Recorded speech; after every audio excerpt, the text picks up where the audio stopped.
Here's a sentence you've heard me say many times. Katie Porter has done it again.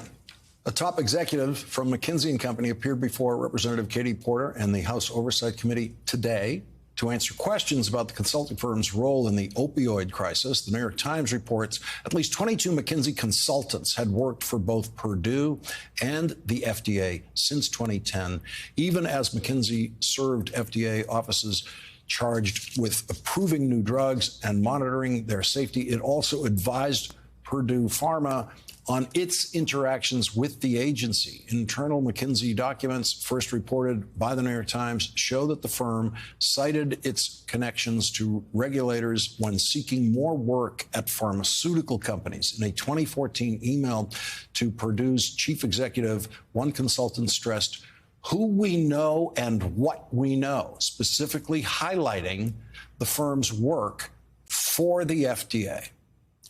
And here is how Representative Katie Porter approached that.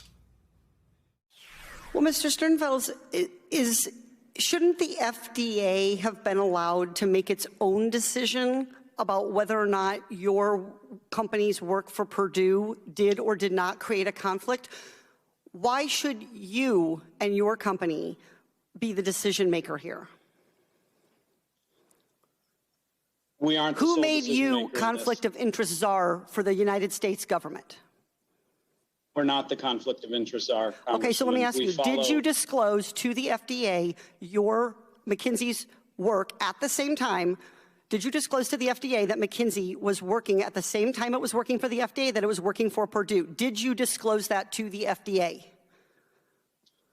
We made clear in multiple instances that the individuals involved had experience in both pharmaceuticals and opioids. Reclaiming my time, Mr. Sternfeld, they didn't have experience. They were the identical humans working for both at the same time. Did you tell the FDA, did you make these disclosures and then allow the government to decide if there was a conflict of interest? When we assessed the work request from the FDA, we brought professionals, our legal team, our dedicated government team, to understand first, is there a conflict of interest? We verified that the work was different. Reclaiming my time, Mr. Sternfeld, that is you putting yourself as the czar of conflicts. Look, your scheme worked really well for McKinsey. McKinsey got contracts, Purdue got rich, and America got addicted. Since 2008, McKinsey earned $140 million in contracts from the FDA, and you did not ever disclose your work for Purdue. You did not disclose your conflicts of interest. So my question for you is, since you didn't disclose the conflicts of interest, will you return the $140 million to the FDA? So they were working for the biggest opioid pusher on the planet, Purdue Pharma, and the FDA at the same time. Absolutely. The same people. The same people at the same time.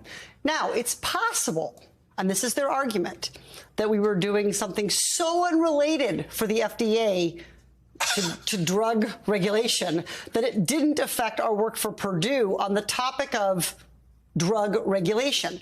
But the real fundamental point is McKinsey doesn't get to decide. You are not, as I said to him, the conflict czar. The point of disclosure is you put these disclosures out there. You put them out there, and then the ethics experts, the American people, the FDA administrator, they decide whether or not there's a conflict of interest. So what we see here really is a big corporation substituting their profit motivation for government ethics. You know what you plan to do in these hearings, and in this particular hearing. You've got the evidence, you go through it. How surprised are you at the way these executives respond and the way he responded today? Do you expect him to be ready with something better than he had? Well, I mean, I think you have to hold power to account. I think that's my job, is to hold power to account. It's to say on behalf of the American people, this doesn't cut it. And that's really what it's about. They're not going to cooperate unless you make them. And so the question today was, you broke the rules. You didn't disclose these conflicts. Now, will you give the money back? And the answer, of course, was no. So we have clear next steps here, which is to make sure that they do exactly that. These videos, I'm not sure whether it's these videos or what it is, but I have seen the facts that you are one of the very top, second only, I think, to Nancy Pelosi, successful fundraisers, campaign fundraisers in the House of Representatives. Only Nancy Pelosi raises more money than you do. Is that because people are connecting with this kind of work that they see you do that is so clear in the way you deliver it? Well, I certainly hope so. The only reason that I should get reelected is if people think I'm doing a good job. That's what I want to earn their support for. I don't want to earn it for my good looks or my colorful earrings. I want to earn it because I'm doing the work in Washington and in my community. So when people stop me and they say, I saw your hearing, you told my story, you raised my concern, you gave them the hell that I want to give them.